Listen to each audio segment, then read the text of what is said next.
What is up, everyone? And Katie from MB Tennis. We got another racket review for you guys today. Super excited to unpack this one with you. Another highly requested racket. So what is that racket? The Yonex Vcore 95 2023. And just let me say this, there's a lot to talk about here.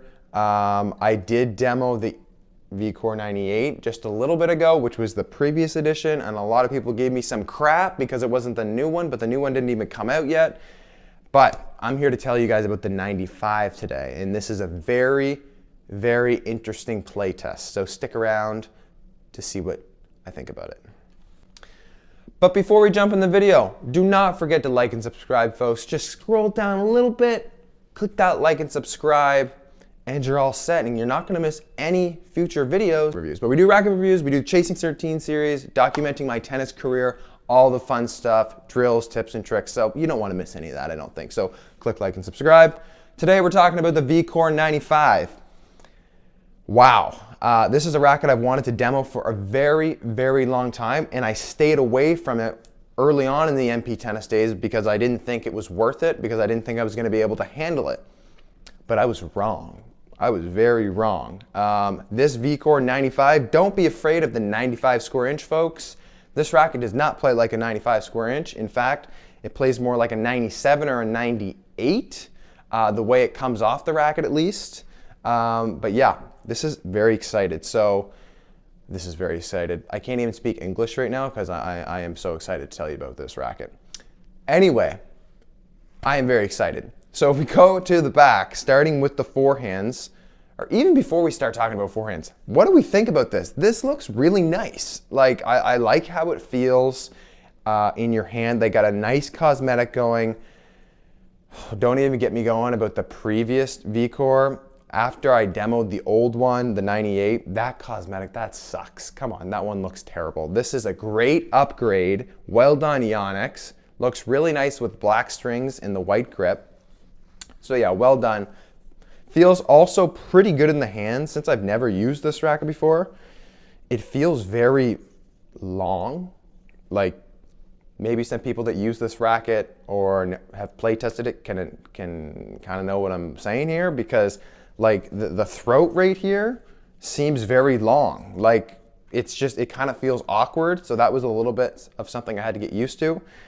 But anyway, I was able to get used to it. If we go to the back, start hitting some ground strokes, my initial impressions were like, what the heck? Like, what is this thing? Like, this is kind of a hidden gem. And I hit like 4 or 5 balls with it, and I was just smacking it like flat lasers. For flat shots, this racket, wow, like really, really impressed.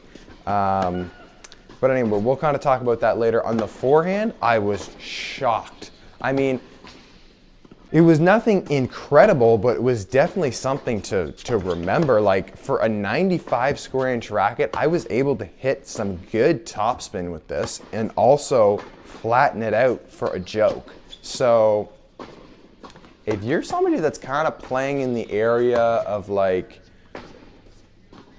I don't know, extreme tour pro staff-ish, something like that, and you want to try a Yonex racket, you want to go 95 square inch, I mean, this racket is where it's at. Like, I was able to hit some good topspin for a 95 square inch. And I know people are going to comment, Kate, like, that's what the Vcore is, that's what the Vcore 95 is. But like, it's hard to talk about because I've never played with it before. So I know what you guys mean now.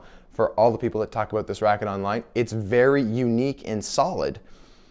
So yeah, forehand was a unique experience. I didn't have the issue. Somebody was roasting me in the comments the other day, I believe, about shanking. Shanking the Yonex frames that I did. Like, I was shanking a lot with the E-Zone in the Vcore 98 old versions. I didn't shank at all with this, so that throws that theory out the window.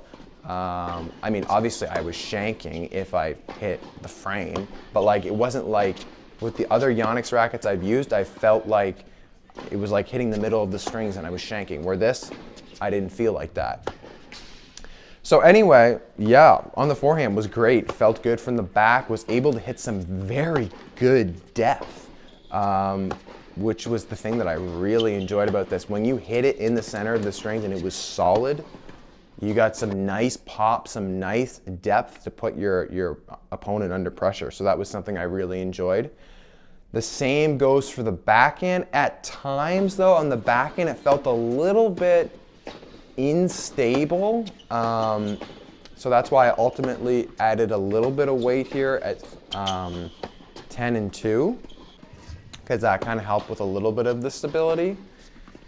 The backhand was still pretty solid. I felt like I didn't have as good as a feeling on my backhand as I did my forehand. And the same would go for the slice. I had to get used to that feeling. Like I feel like when I play with Head and Wilson rackets, there's a feeling there of like knifing it and it feels like butter smooth, where I feel like Yonex frames, it's a different feeling and I don't think I like it. So I would have to probably knock it on the slice. I didn't feel like I was connected there as much. And I was kind of sad about that because it's a 95 square inch racket. I was kind of thinking it was going to have those 95 square inch vibes of the slice, but I didn't really get that. But that's okay. It wasn't terrible by any means. But it was just okay. A couple little knocks on the backhand and the slice. On the volleys, very good. I mean, it's nothing super special. Once again, I was kind of hoping for a little bit more spice on the volleys since it was a 95 square inch. I have solid volleys, so normally I feel like rackets that are 95 square inch or closed, dense patterns make the volleys feel nice and solid. But I mean, this one was just okay, felt good. No really super bad complaints or anything. On the overhead, very good, no complaints, solid. Didn't feel like I could miss, actually. One of the better rackets I've played with overheads. And then back to the baseline where we're gonna hit some returns and some serves. So we start with some serves. You can get some serious pop with this racket on the serve. Like, you can flatten out your flat serve. Like, that's something that I was very surprised about. Like, this is a 95 square inch, and I was able to hit this just as hard, if not harder, than with my Extreme Tour on the flat serve. Was it going in all the time? No, and that's where we had some issues. But the pop you can get with this was very surprising. So once again, if you can kind of control this racket, it's a good one. Like, you're gonna get some dubs with this racket. So talking about serve though, I was able to get a lot of pop. I did struggle to find my spots on the flat serve. Kick serve was pretty good. Slice serve was good. But yeah, I just felt like sometimes I had a hard time. It's not like my first serve percentage was down or anything, or I felt like I couldn't make it, but it just felt that it was almost like too much sometimes. And I was like, wow, like I couldn't handle it. It was almost like I was playing with like a pure arrow for a second that had a 95 square inch head. So that's an interesting takeaway. Like, this racket kind of does play like it has pure arrow aspects of it, but a 95 square inch. And I know people might not like that I say that, but I just said it, so too bad. On returns, a little bit unstable. That's the one right there. A little bit unstable compared to some other rackets I've tried in the past, especially when comparing to my racket. Returns got to be on for me to switch to a racket. So it was okay, especially when I would go for the chip. I felt like it just didn't feel, I didn't have full confidence in my chip return. It just felt like a little flippy floppy, but that's why I added the weight, and the weight did help a tiny bit, but nothing crazy. But yeah, overall, very surprised. Like, this racket has a lot of good things going for it. And if you're a current Yonex user and you like the feeling of this racket, this is gonna be a major, major go.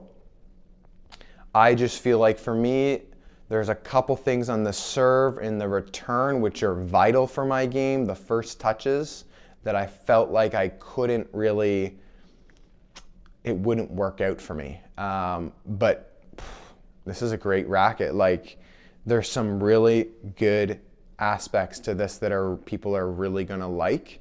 And I'm really happy I was able to get my hands on this, because I know when people rave about this racket, if they do, I will understand why, because it does have some really good aspects to it. If you're somebody that hits really flat, you're gonna really like this, because it's gonna give you a little bit of spin actually, which is cool.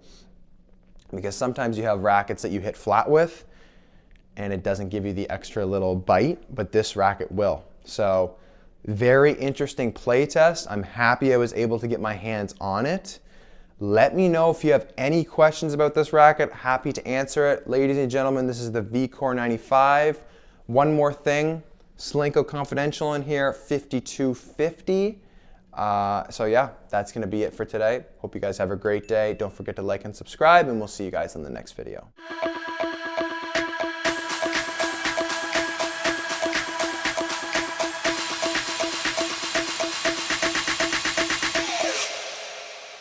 You